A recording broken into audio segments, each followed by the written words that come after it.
Bonjour, mbote na bande kona biso nyonso, ngai Sœur Adonis na Belgique, na eko répondre na question frère Lumière Atuni. En tout cas, na kokumisa na nzambe pour na opportunité à pesinga pour ça fait un moment na ba vidéo na ko répondre té mais tellement makambeleka kebele ben voilà, je suis là. Na répondre na question frère Lumière Alobi, est-ce que mutu oyo azoko bimisa ba voice ba recording o asala ki pendant moment besoin na conversation yo yebite ya bimisi voice wana na lisolo moko na likambo moko esalami, est-ce que ça malamu? Alors d'abord na roba mutu wana azana mutu moko malamu te. Ce kazande kona yo ngai na ko lobate ke na ko lobake azande kona ngai po mutu abongo acte wana o asali ezande na repesa verset moko na livre ya Proverbe 17:9 et lobi boye, celui qui couvre une offense cherche l'amour. C'est lui qui les rappelle dans ses vidéos, par exemple, dans ses discours, divise les amis. Donc, Moutouana Oyazoko rappeler conversation bosala qui yasali vidéo en secret. Bino boye bite après likambo moko salami ayeko lobake ana ko lancer ba vidéo na ko bimisa ba vidéo na zana be preuve ou quoi que ce soit. Est-ce que ça malamu? Non, ça malamu te. Eza kitorote pour na osala acte wana pour wana ozo ko sangisa te mais ozo ko baby sande ozo ko diviser nde bato na relation soki eza na kati ya famille eza ozo sala division na kati ya famille. Donc eza ilongo moko eza kitorote. Donc yangwana na question frère Lumière Atuni na ko répondre pour na ebi parmi na batu ya kati ya ba acte wana na ebi batu mususu pe bazana ba comportement wana en tout cas ngai etikala jamais ko sepelisa ngai que kozala na mutu oyo azosala ba vidéo pendant bozo solo ya azosala ba recording yo yebite et après un moment alobi naza kutu na vidéo nango na masolo to betaki donc oyo ki déjà na masolo mais abimisité mais oyo ki déjà erosalo mwa ko banga erosalo o poussa un peu o s'éloigner na mutu wana. Donc est-ce que za mutu wana bozo sangana azo sangisa ou bien azo bebisa ou bien azo s'éloigner azo diviser bino. Donc eza eloko moko akito côté donc mutabongo foza musika na yo donc mutu moko oza même o s'approcher na écoute le sauter donc tant déjà azo bimisa ba maloba na ma bimisi ba vidéo te ke na enregistrer ki écoute ma solo to salaki yo ki kaka na matoi mais na yo moko na conscience no moko rolo bana mutu na CP na ngote après na relation na bino ezasus les mêmes te po comment na ko banga o comment se retirer pour ozomona mutu wana akoki ko sala makambo moko par exemple obengisi na ndako na yo azoko enregistrer likambo moko ou bien masolo kande ezalaka bozobeta lisolo tangi komba mutu moko na ndenga mabete mais azwi video abimisi mutu wana tanga komona video wana azwi lengo na ndenge mabe po biso nyonso toza ndenge mote mutu na mutu aza na selon ndenge azwaka makambo mutu mosusu akotala video alobi ke non na sepe na malobo te pourquoi batanga ekombo na ngai. Donc eza azoluka division donc eza kitoko te mpona oyo ex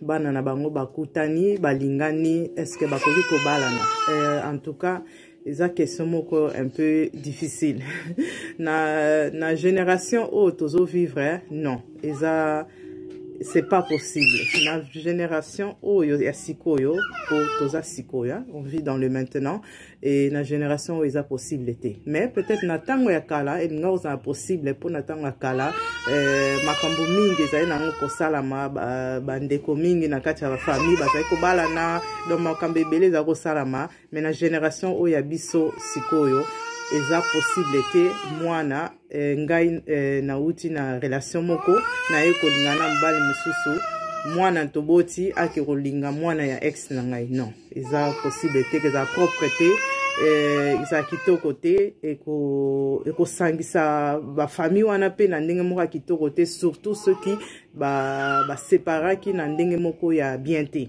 ceux qui attaquent ba séparer na ndenge moko ya bien mais ekozara propre te donc eza eza un peu question moko dans monde na mutaza makanisi na nga wana eza makanisi na ngai pona question oyo selon ngai na ko ndima libala wana te na ko ndima pe relation wana te po et chaque fois et bando sala ke o se rappeler na oyo ex wana tango zomona mwana wana ozomona pe par exemple ex na yo makamba sala ki yo soki boboya na ki na ndenge moko mabe ozo okoma na ba makanisi moko ya bien te e ya ko détruire un peu peut-être libala na yo donc pona ko sala ke libala na yo na kati ozali mwana na yo ba relation na bino famille na bino e panzana te à cause de la relation là donc ezara du coup non c'est pas possible donc il y a moi na kananga na bakisa na la question frère lumière à Tuni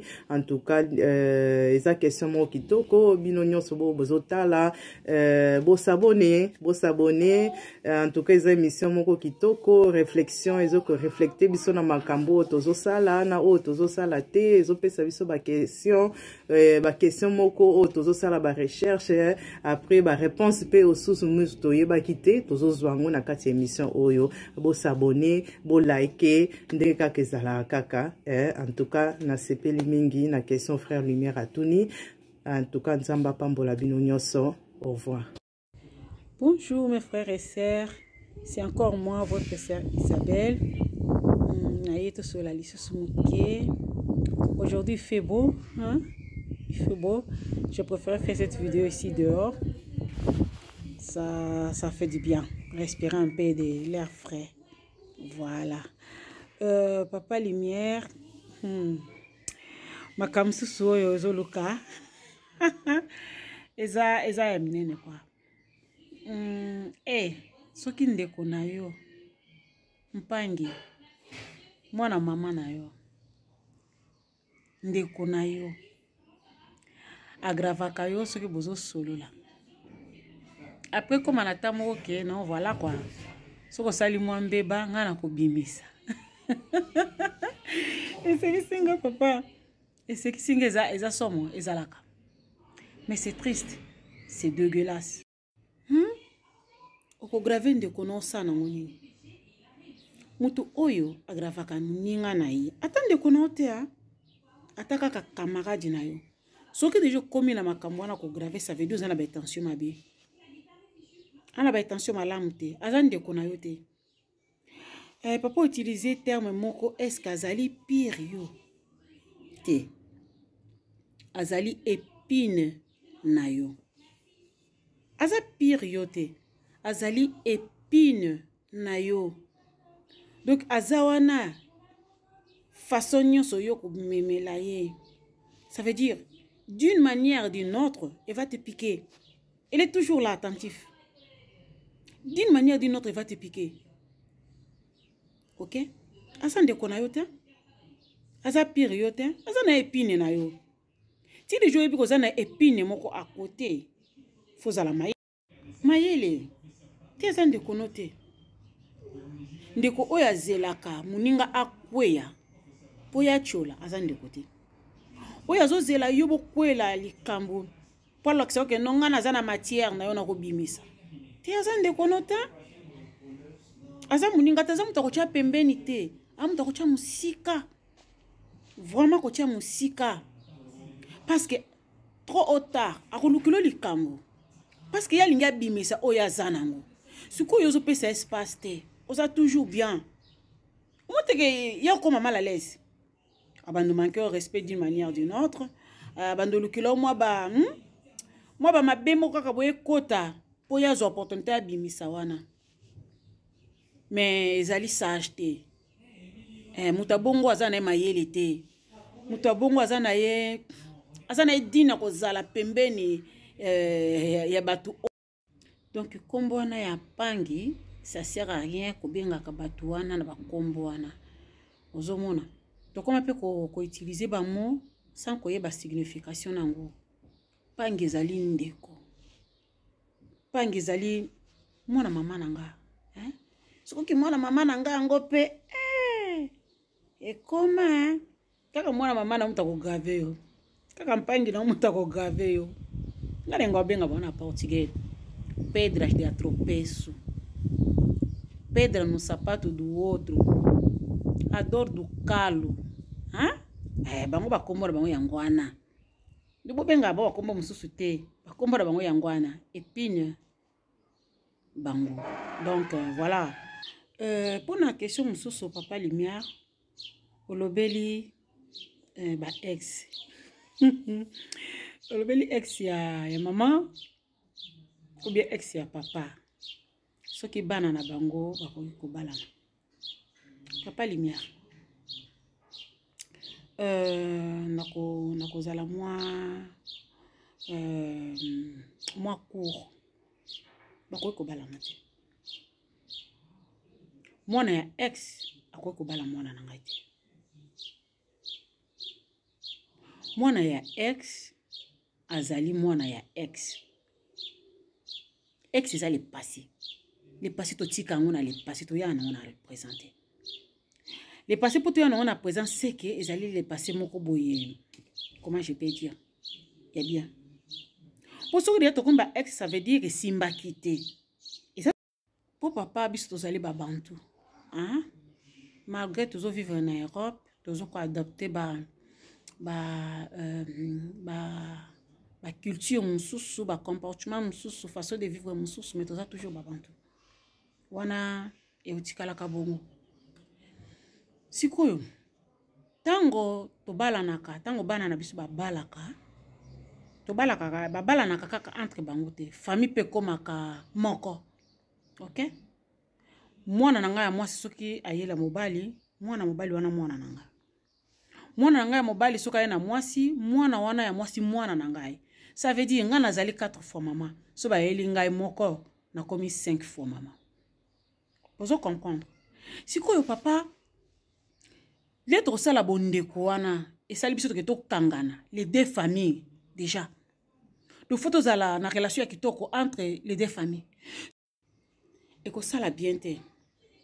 Na kokuta na tango susu ye aye na makanisi moko ke voilà na kei kokuta na bandeko nanga e place mwana nanga baleli. Mais tam susu ngati na omona ye considération ana na kopesa ndemika ça nango ex et c'est l'autre. Beaucoup mi ko déborder. Tam susu penga na koyamba e bien. Mais tam susu ye ko yatia ko mona kambe azaka ex nanga ye. C'est l'autre. En ce sens, une considération. Donc, relation na ezalaka bien te. Ezalaka bien atamukete. Ezalaka non na luzi tuté. Ezalaka non na luzi tuté. La non ka bongo. Donc, ezali dinete. Ngai, vraiment, na côté na ngai. Wan ezali ba pensée na ngai. Na koki ko ndimate mwana na ngai. Aya na mwasi ou bien na mobali. Na yango pona kosukisa na koki ko se permettre ya kopesa moi petit conseil. Biso ba parents kaka ba mama te. Parce que ka ba mama te mutu bazala na ba ex, ba papa pe bazala na ba ex. Tango to bandi ko kolisa bana tozwa katan ya kosolola kana bana. Elim koloba te ke na kofanisa mwana nanga na kobanda e bandeli tina suka non ya pera sens te. Kozala na manière ya kosolola na mwana. Kolakisaka mwana nzela. Et puis un eloko moko oyo ezalaka tellement important kotunana. Je me souviens quand mon père était en vie, il me disait toujours Isabelle, fiançailles ezali balate. Biso lelo que fiançailles est comme nyonso déjà c'est fait. Ça manque à rien, tout est fait. Mais le plus important c'est solo la kanabana. Soko kutani na mutu, boza kana bitida kutunana. Ekolo no ninyo. Yo papa no kombone nanyo. Bo mama na bino.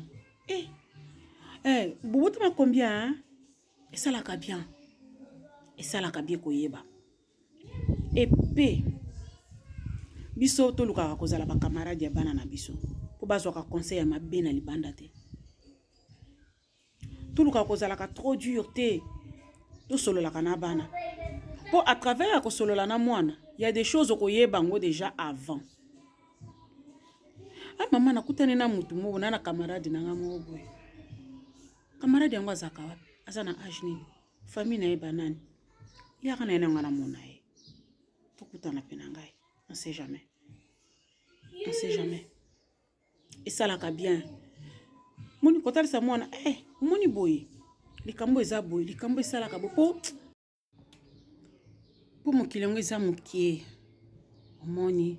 Donc photo za la cannabis da ko solola ka déjà na bana ko bisaka bana ki fiançailles. Eza ka libala te. Ezali temps ya koyebana. Et elle a libala te. Tout comme tokoki komema histoire jusqu'au bout, tout comme tokoki ko arrêter ngo. Donc ezalaka libala te.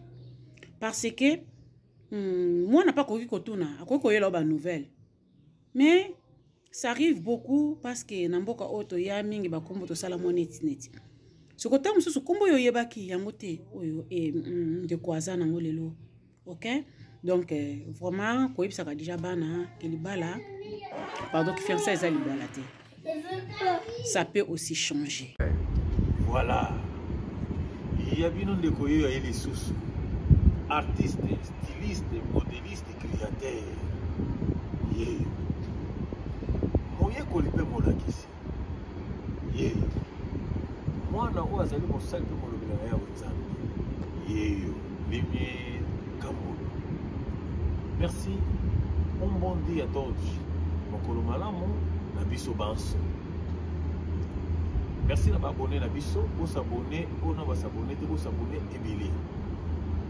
Merci na ba de connexion du bal pe baso ba otine so vidéo na pour ba intervention na bango, sinon te nzamba mona pe.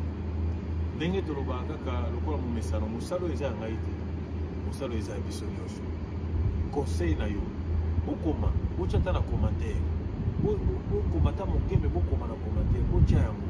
Pensez na biso, vidéo na biso, eza bonezo ke ndengeni. Voilà. Pe nazo conseil ba de ko na biso nyosho. Bona na tableau moko na moko, e ko sala biso kitoko makasi. Merci. Toya pona sujet na biso to pesaki affaire voice na bana na ba ex. Alors, nako bana na affaire ba voice. Ngai na ba voice na opesa ngo 50%. Et zapi malamu ko graver bat. Mais ko graver nani? Ko graver moto za songi. Moto apanzaka makita. Moto a ko détruire. Siko ba faciliter biso que tellement ye moto ngika ke ici la katena mbebo na ye. Alors yo graver ozo graver pour nino ke ko soki sa ki songi na ye devant famille to ba camarade oya panzaka ikita. Pour ba misusu bazala ke moto ko cho beli azaka peni na yo. Tozo chuba yo yazaka peni na yo. Sozo ba te nana opanza biso ba sekere nyonso. Soki sana moto za peni na yo. Exemple na kopesa trop facile pour te comprendre que la gravation c'est ça pena correct. Pasteur Moïse Mbi na pasteur Marcelo. Vous mona par rapport au solo na bango na internet ba bini. Pasteur Marcelo avec ko lingela Moïse Mbi e boule pour na suki saye. Mais pour que na ex madame na ye pour na zo ba élément pour ba ko détruire Moïse Mbi. Alors Moïse Mbi na ndenge ba kuru dimba abenga ki vraiment Marcelo Basololi na Marcelo awangani. Wana sana YouTube Marcelo awangani. Le Marcelo awangani. Le bakati phone Marcelo mamu direct abengi ex ya Moïse. Allez, ex ya Moïse avaya ma Marcelo abengi Moïse, pasteur Moïse.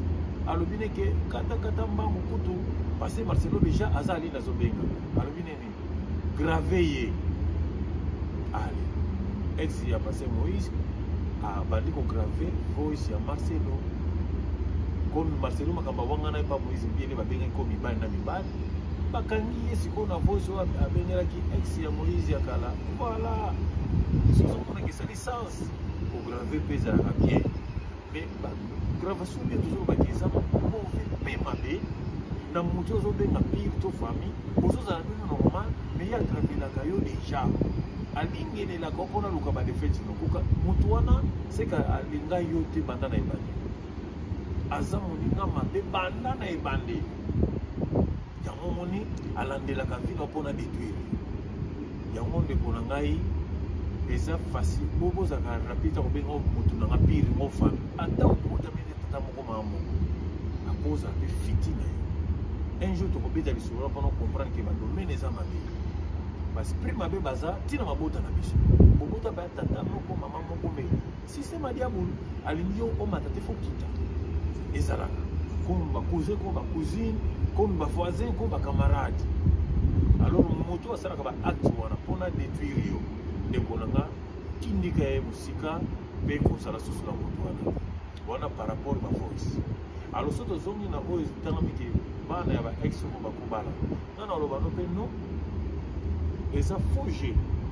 bakubala bondimi bango mais oyebi te ke non baparent na bino bakabwana ka ndenge nini yesu moko atikala na sentiment moninga bolingo esilaki te ke bacirconstance moko etindaki ke bekabakabwana obe mosu akendaki voyage obe mosu asalaki boye na intervalle wana bakabwani ye azwi mwasi mosusu sikoyo lelo bakozongana boye omona komesana ya kozongana bakobanda mpe kozongana na bolingo bakomi kobima mpe ya kobombama bomi bana babalani bango mpe kuna babandi mpe kobo alors ekopanza libala ya baboti to ekomenase mpe libala bana mais na pire esprit na sensi na ngai ya bulu nga na oloba mwana nga bala kuna te alors sopama makambo esalamaka te eza malamu kosololaka na bana tozwa temps tosololaka na bana na biso tosplikaka bana na biso ndenge demarche ezotamba na mokili ezokende soki ozwi moninga to ozwi pate na moko boye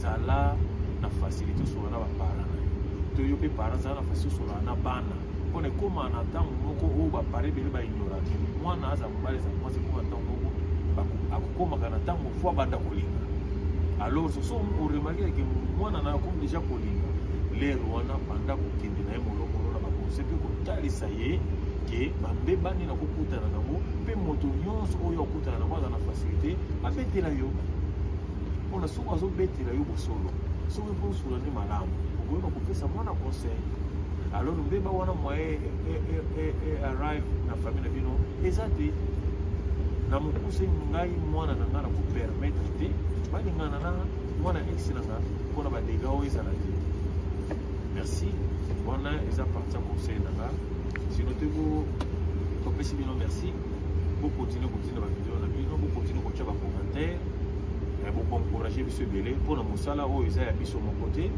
nazopesa supa merci mingi na bandeko nyonso batinda bavideo na bango bazwaka ta yango sino te basere na bafrere na nga nzambe na lola mona bino merci mpona batala bino na 2 jours awa topesa sujet mosusu etangami ya biblia totala mingi